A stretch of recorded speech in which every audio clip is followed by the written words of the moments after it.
Hello everyone, welcome to lab classes. आज के video में हम लोग 13 जनवरी 2023 के करंट अफेयर डिस्कस करेंगे। तो जिसने भी अभी तक चैनल को सब्सक्राइब नहीं किया है, चैनल को सब्सक्राइब कर ले ताकि आपको डेली करंट अफेयर की क्लास की नोटिफिकेशन ऑन टाइम मिल पाए। तो आज की फर्स्ट करंट न्यूज है, ब्रिटेन के प्रिंस हैरी ने किस शीर्षक से अपना संस्करण जारी किया है। अब यहाँ पे देखो, ब्रिटेन की प्रिंस कौन है, वहाँ पे हैरी, उसने अपने ऑटोबायोग्राफी लॉन्च की है, बुक लॉन्च की है, जिसका नाम क्या है, एस्पेयर। ये आप लोग ध्यान रख सकते हो क्योंकि किसी भी एग्जाम्स में एक बुक से रिलेटेड क्वेश्चन आना श्योर है पेपर में। देखो आज की नेक्स्ट इंपॉर्टेंट न्यूज क्या है, ऑस्ट्रेलिया द्वारा हाल ही में किस भारतीय भाषा को पब्लिक स्कूल के पाठ्यक्रम में शामिल करने की घोषणा की गई है। अब यहाँ पे ऑस्ट्रेलिया कंट्री के द्वारा जो भी उसके ऑस्ट्रेलिया कंट्री के जो भी सिलेबस में, एकेडमिक सिलेबस में, उसमें एक इंडियन लैंग्वेज को शामिल किया गया है। वो कौन सा लैंग्वेज है, पंजाबी भाषा। पंजाबी भाषा को ऑस्ट्रेलिया के पब्लिक स्कूल के पाठ्यक्रम में शामिल किया गया। इनसे पहले उसमें हिंदी और तमिल भाषा पाठ्यक्रम ऑलरेडी थे, उसमें एक न्यू भाषा इंक्लूड किया, कौन सा, पंजाबी भाषा। तो ये आप लोग ध्यान रख सकते हो। आज की थर्ड और मोस्ट इंपॉर्टेंट न्यूज है, हाल ही में किस राज्य सरकार द्वारा सरकारी नौकरी में महिलाओं को 30% क्षैतिज आरक्षण प्रदान करने के लिए कानून बनाया। आप यहाँ पे आप देखे होगे कि एक उत्तराखंड राज्य के द्वारा गवर्नमेंट जॉब में 30% वुमेन को रिजर्वेशन दिया जाएगा। मीन्स कि जितनी भी वैकेंसी आएगी, एटलीस्ट आप समझो कि 100 वैकेंसी आई गवर्नमेंट की, तो उसमें से 30% रिजर्वेशन, 30 सीट पर रिजर्वेशन किसकी होगी, महिला की होगी। इसे किसने लॉन्च किया है, उत्तराखंड राज्य ने। ये आप लोग ध्यान रख सकते हो। अब यहाँ रिजर्वेशन से रिलेटेड है, तो रिजर्वेशन से रिलेटेड और इंपॉर्टेंट न्यूज क्या हो सकती है, वो जो स्टैटिक फैक्ट में देखेंगे हम लोग। एक ईडब्ल्यूएस फेमस देखे हो गए, जो इस ईयर का फेमस था, इकोनॉमिकल वीकर सेक्शन, आर्थिक रूप से पिछड़े वर्ग के लिए। इसके लिए पूरे इंडिया में 10% रिजर्वेशन रखा गया है ईडब्ल्यूएस कैटेगरी के लिए। कौन से अमेंडमेंट एक्ट के through, 103rd constitutional amendment act के थ्रू 2019 में से लॉन्च किया गया था। 103rd कॉन्स्टिट्यूशनल अमेंडमेंट एक्ट के थ्रू इसमें से जितने भी ईडब्ल्यूएस वर्ग के जो भी कोटे के शामिल होंगे उसको 10% रिजर्वेशन दिया जाएगा। अगर 100 सीट है तो उसमें 10 सीट किसके लिए होगा, ईडब्ल्यूएस के लिए रिजर्व होगा। क्लियर है। तो ये थी थर्ड। क्वेश्चन नंबर 4, आज की फोर्थ न्यूज है, केंद्र सरकार द्वारा हाल ही में किस राज्य की ईयर ऑफ इंटरप्राइजेज परियोजना को 20 प्रैक्टिस मॉडल के रूप में स्वीकार किया गया।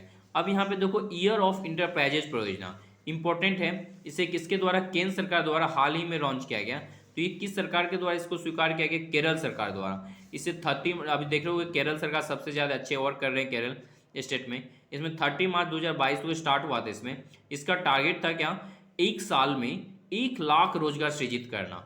मीन्स कि एक साल में टोटल कितने रोजगार, बेरोजगार को लाख देना, 1 लाख रोजगार वहां पे सृजित करना, जितने भी बेरोजगार लोगों से 1 लाख रोजगार देना। इसको टोटल ये टारगेट एक साल की थी, इसने कितने मंथ में इसको अचीव कर लिया, 8 महीना में ये अचीव कर लिया ये टारगेट को। तो ये आप लोग ध्यान रख सकते हो। फिफ्थ न्यूज है आज की, महाराष्ट्र सरकार द्वारा पहला डॉक्टर पतंगराव कदम पुरस्कार 2023 में किसे सम्मानित किया गया। अब तो कभी महाराष्ट्र सरकार द्वारा डॉक्टर पतंगराव कदम पुरस्कार दिया गया, ये किसे दिया गया होगा, आधार पूनावाला। ये आप लोग नाम सुने होंगे, फेमस पर्सनैलिटी है। ये 2020 के जब से कोविड आया उसी टाइम से है।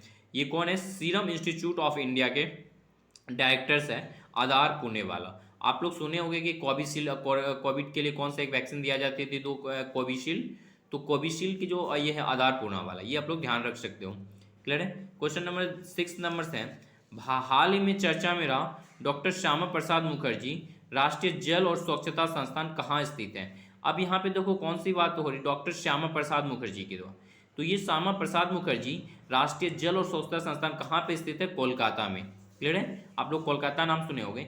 इसी में डॉक्टर श्यामा प्रसाद मुखर्जी, जिसका नाम बदल के अब क्या हो गया, राष्ट्रीय पेयजल स्वच्छता संस्थान, ये कहाँ पे है, कोलकाता में। ये आप लोग ध्यान रख सकते हो, एग्जाम के पॉइंट ऑफ व्यू से मोस्ट इंपॉर्टेंट है।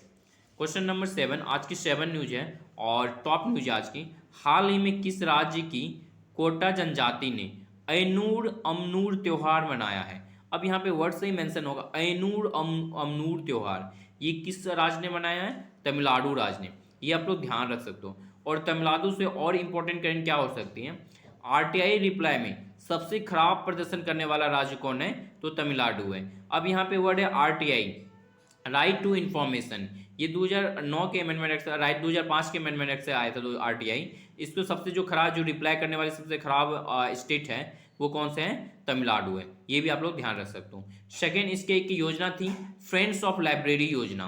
ये पढ़ाने के लिए, पढ़ाने में इंप्रूवमेंट के लिए, पढ़ने के लिए इंप्रूवमेंट के लिए की योजना लाई थी यहाँ की तमिलनाडु स्टेट में ने गवर्नमेंट ने, फ्रेंड्स ऑफ लाइब्रेरी योजना। ये आप लोग ध्यान रख सकते हो। आज की 8 नंबर और लास्ट न्यूज है, हाल ही में सुखोई लड़ाकू विमान उड़ाने वाली भारत की पहली महिला पायलट कौन बनी है। अब देखो यहाँ पे सुखोई लड़ाकू विमान, इसको उड़ाने वाली भारत की पहली महिला पायलट कौन बनी है, अवनी चतुर्वेदी। अवनी चतुर्वेदी, ये आप लोग ध्यान रख सकते हो। तो इस तरीके से आपकी डेली करंट अफेयर ये थी आज या 13 जनवरी के करंट अफेयर्स। तो इस तरीके से आपके daily current affair within 5 minute to 10 minute में अच्छे से कवर हो जाएगी, आप अगर किसी भी गवर्नमेंट एग्जाम के प्रिपरेशन कर रहे हो तो आप चैनल को सब्सक्राइब कर लो और बेल आइकन को प्रेस कर लो ताकि आपको क्लास का नोटिफिकेशन ऑन टाइम मिल पाए। तो मिलते हैं नेक्स्ट क्लास में। Take care and bye bye.